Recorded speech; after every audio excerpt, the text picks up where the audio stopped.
Hey everyone, Cleo here and welcome to my channel, and today I'm doing the best books of 2019 video. So a lot of people were doing this in December, and originally I had also planned to do this in December, but I really wanted to finish a certain amount of books in December as well, and I didn't feel like I could do my list until I'd read them. So I know that is why a lot of people actually either changed their reading years, saying that their reading years from like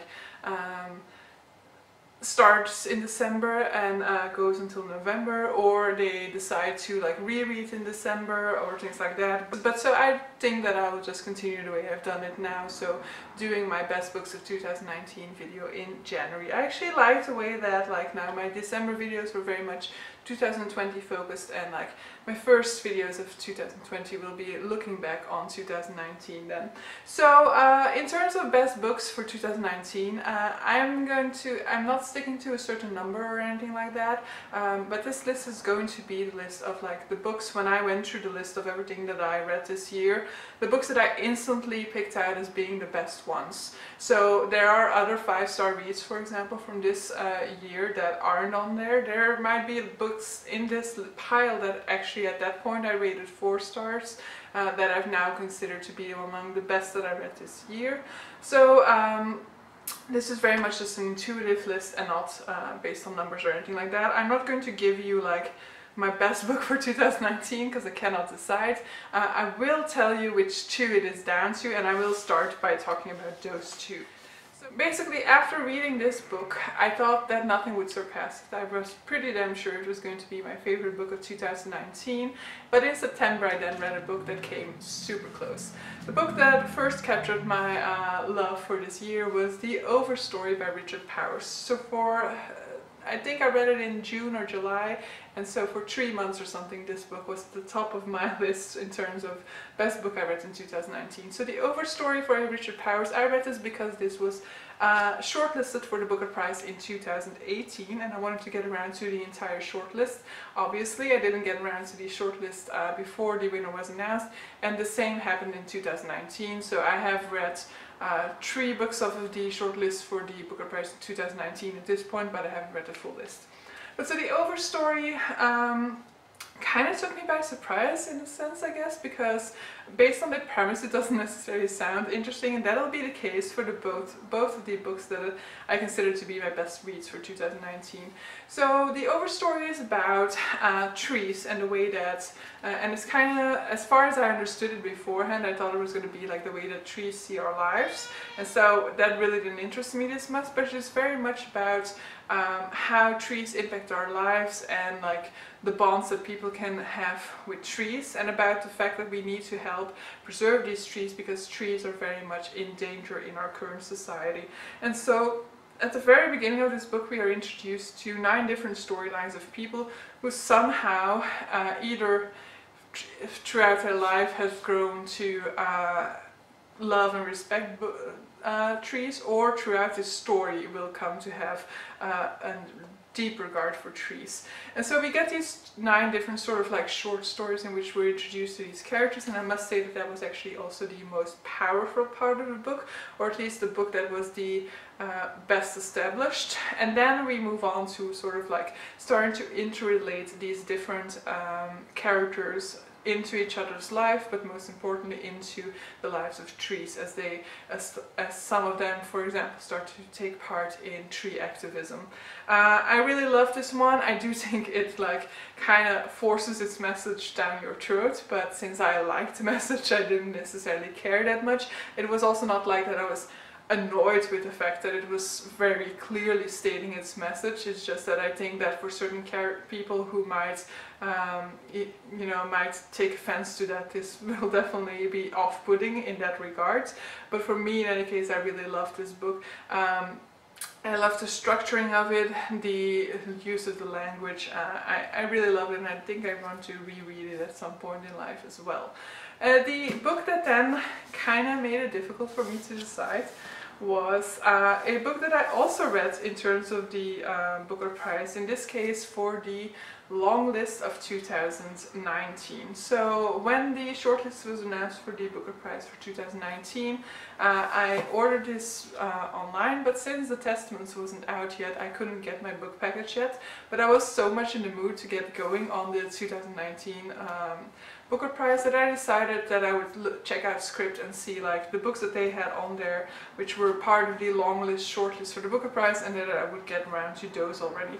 And one of these was Lanny by Max Porter, and I'm so upset about this not being on the short list because it definitely won out over the Testaments for me. It has definitely won out over 10 minutes 38 seconds for me. I really loved Girl, Woman, Other, but this was so much better. Girl, Woman, Other is like, I liked it, but it was not one of the books that I was reaching for this particular video, for example.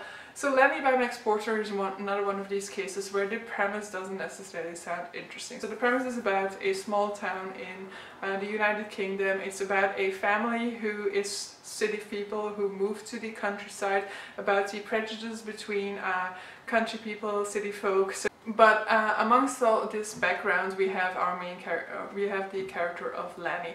Now, Lanny is never given a voice in this book, so we never get to hear from Lanny himself. We learn about Lanny through the voices of other people in the town. So we learn about him through people who don't know him, who just see him around and who think he's just a weird kid.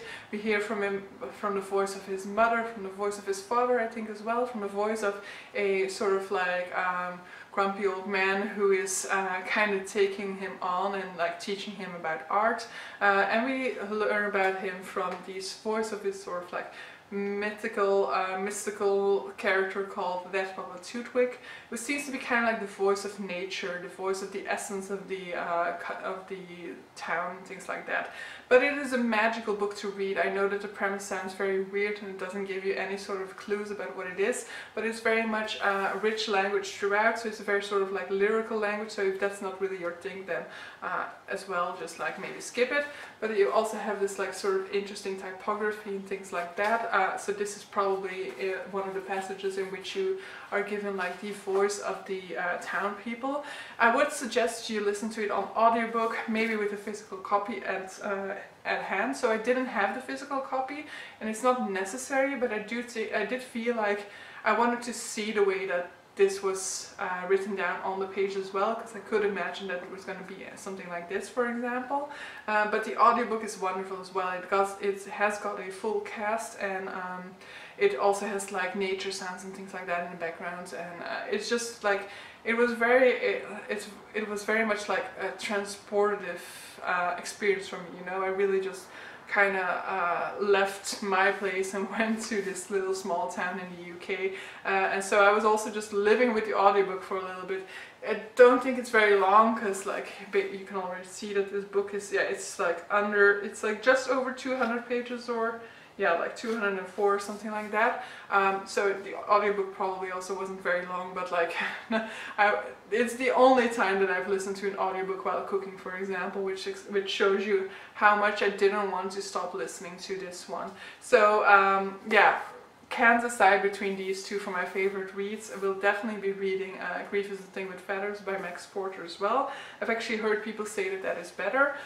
For Richard Powers, I also want to get around to more of his work. Not sure whether it's going to happen this year for either one of these authors, but they're definitely become like top of my I need to check out more works by this author list. So then we're going into some of the other books that I immediately was drawn to when going through the list of books that I read in 2019 that I want to be talking about, because they left a big impact on me, or I really was super surprised or really super moved by them. So some of these are actually like, I can narrow it down to like maybe my top 4, things like that, but I won't do that just because apart from these two books, I'll just keep the rest on the same plane, on an even playing field.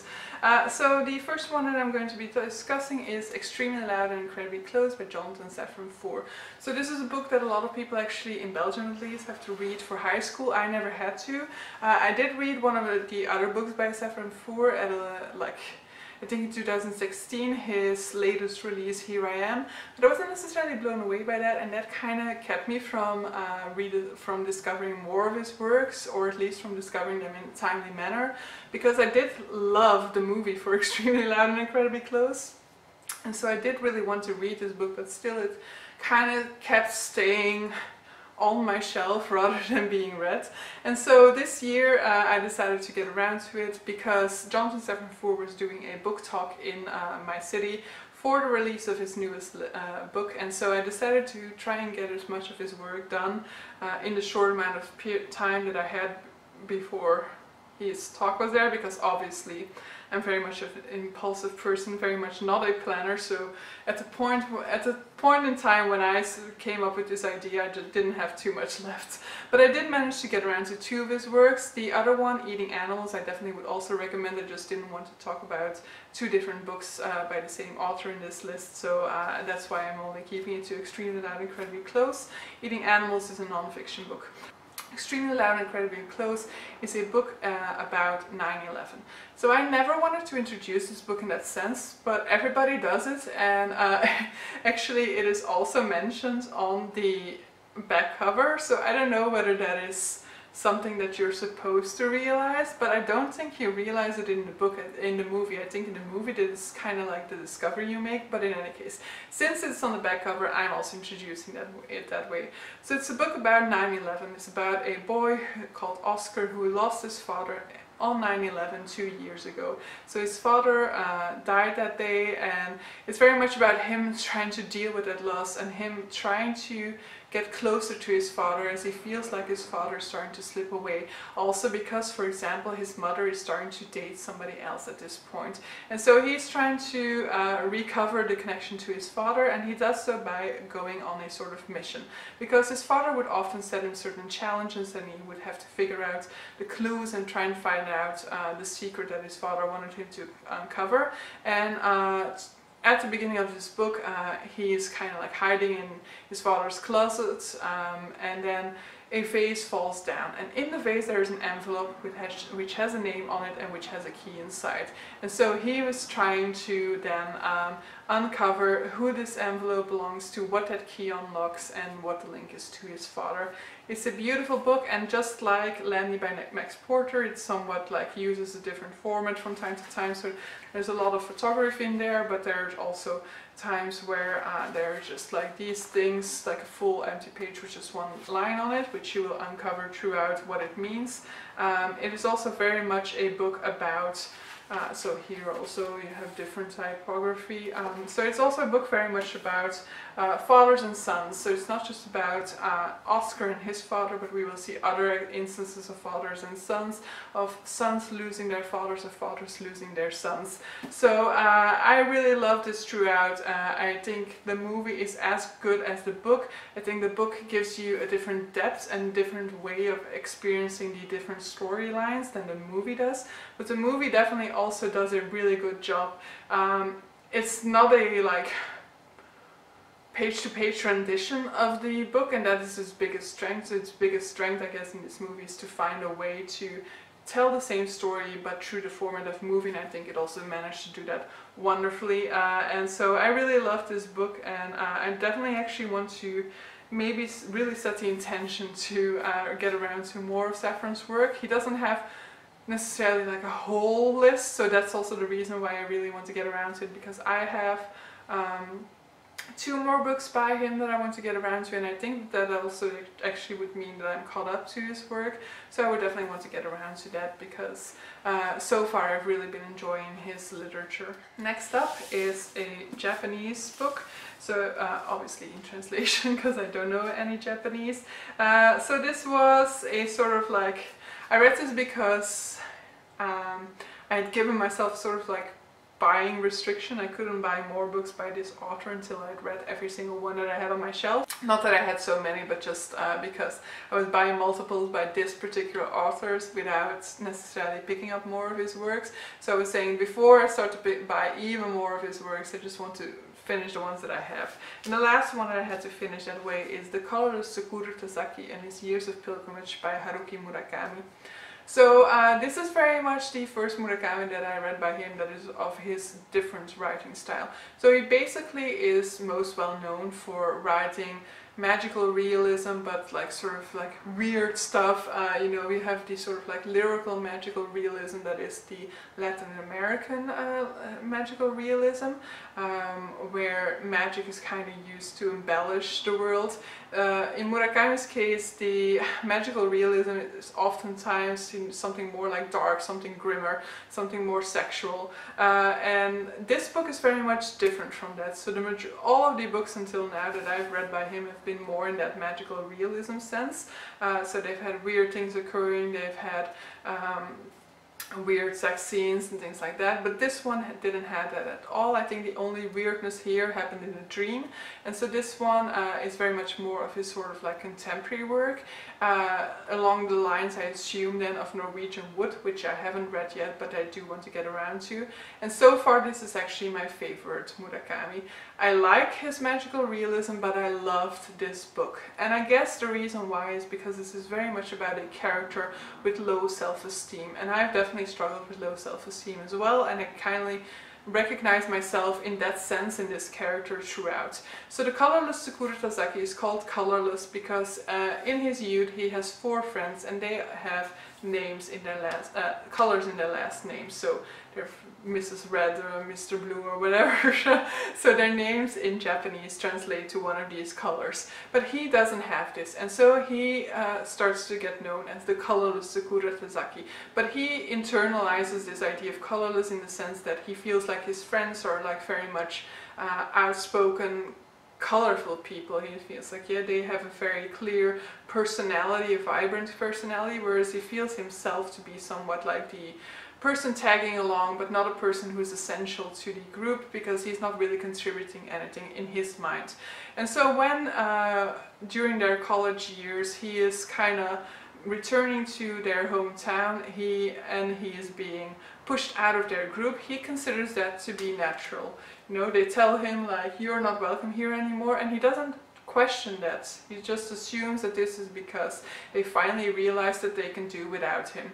But when years later he's starting to embark on a sort of relationship, and his girlfriend, or his potential girlfriend, tells him to go back to his hometown and find out why, because why they abandoned him back then, he does so, and sets out on a quest to reconnect with his past friends and figure out why they abandoned him all of these years ago. I really loved this. I thought it was very beautiful, very refreshing. I guess it was also heightened because I didn't expect it. I expected magical realism, and it turned out not to be, and that worked out for the better in this case. But I absolutely love this one, and it's really one of my favorite books for this year.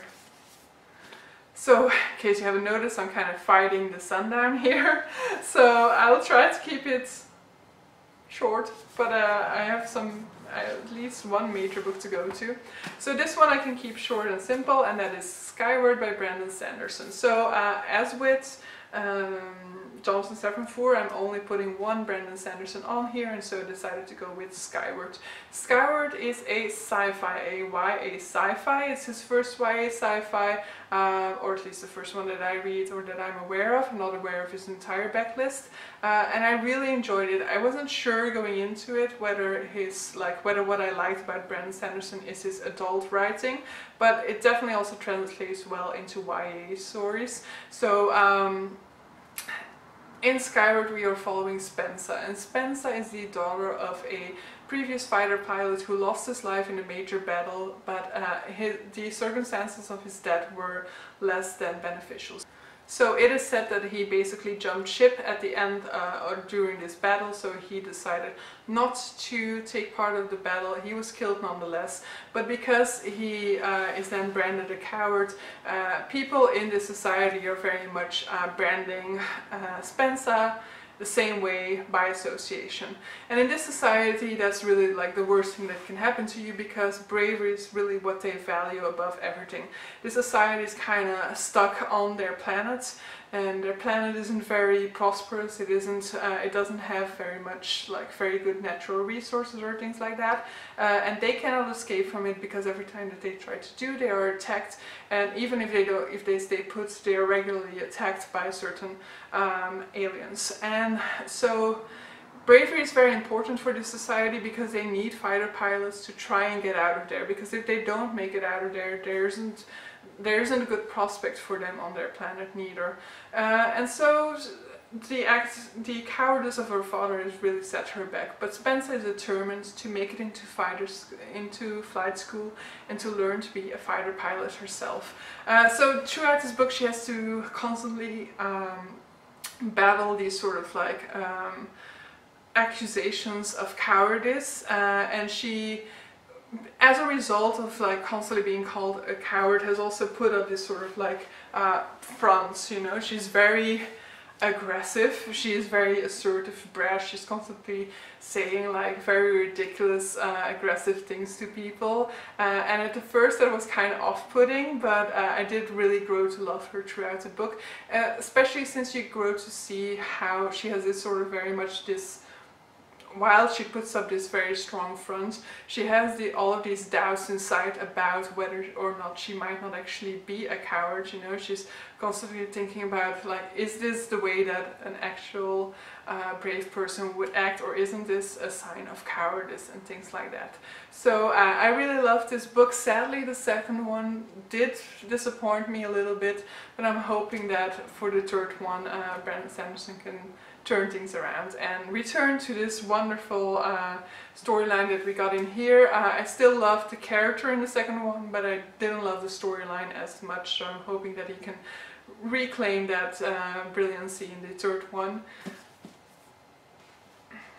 And then the final book that I have to mention on this list is the longest book that I read in 2019, and that is War and Peace by Leo Tolstoy. So I was not sure about this book because it is 1,300 pages or something like that. No, it's in the 1,200 pages.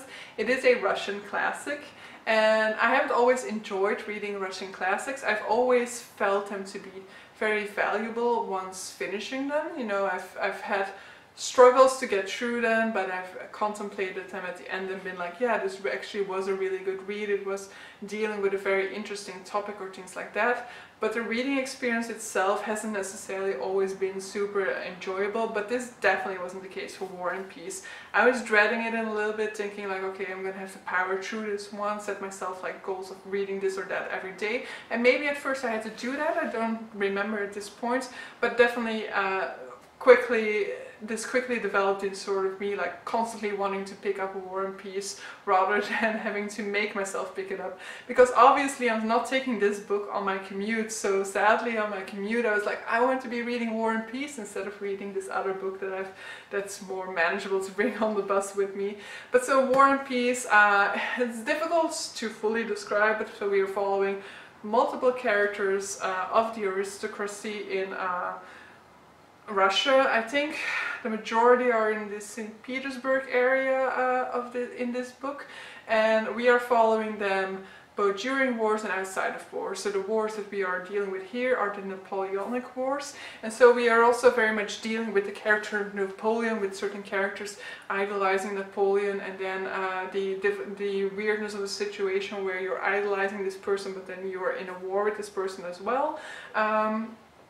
So we're following them in times of peace, but we're also going with them towards the front. And I actually feel like if you look at, I only watched one adaptation at this point, which is the Lily James adaptation of 2016, that the war side of the story is very much the side of the story that's kind of left behind in the series a little bit. And I feel like that's not really like, that's not, you're losing something in that. I understand that in a lot of the war scenes the same things are taking place, and Tolstoy is making the same sort of argument throughout, and that kind of might feel redundant, but in this case I actually never felt it to be redundant. I felt it to be like him bringing up an argument and then constantly referring back to it, giving more like examples of the argument or solidifying the argument in the reader's mind. So it's very much in the war sections especially talking about how history is written, and the way that history is basically written by the ones who win, and all of the actions taking place throughout wars are reinterpreted based on the knowledge you have of who wins the war, you know. You might, and that in reality the actions taking place are really just instinctive reactions to what is happening around you. They aren't part of this big major strategy or anything like that. They're really just acts of survival, and how history, the writing of history, is very much reinterpreting these in terms of strategies that failed or strategies that were successful, whereas in reality that's not really what's taking place.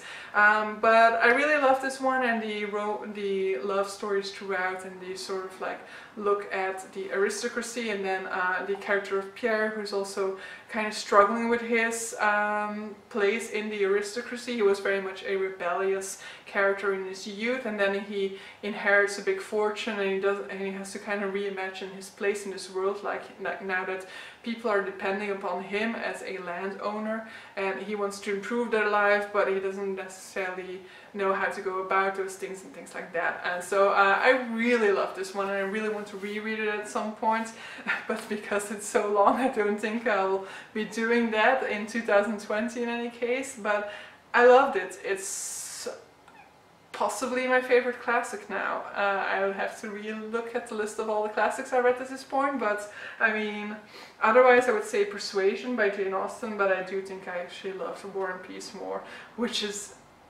so surprising for me. I really wouldn't have imagined that before starting War and Peace, but I loved it. I absolutely loved it. But so yeah, these are the books that I enjoyed the most in 2019. So as I said before, I might not have given all of these 4 stars at a moment of after I read them, because I might have discussed some of the flaws in the book, for example, which made me take something away out of the rating from time to time. But all of these are books that have really stuck with me, that I found myself thinking back on throughout the year, or that I found myself sometimes, for example, wanting to take a break from reading after finishing one of these, because I wanted to do research on like how people have interpreted these books. And so for all of these reasons I really wanted to bring these books to the attention once more this year. So hopefully 2020 will have as many great reads as this. I know that it might not seem too much to have a list of only 6 best books at the end of the year, but I really wanted the best books of 2019 to be the standout books, the ones that will stick with me forever, and these are definitely those. So yeah, let me know down below if you've read any of these books and what your thoughts were on them, or let me know which ones were your favorite books for 2019. Definitely always looking for recommendations. But so yeah, see you guys for the next one. Bye!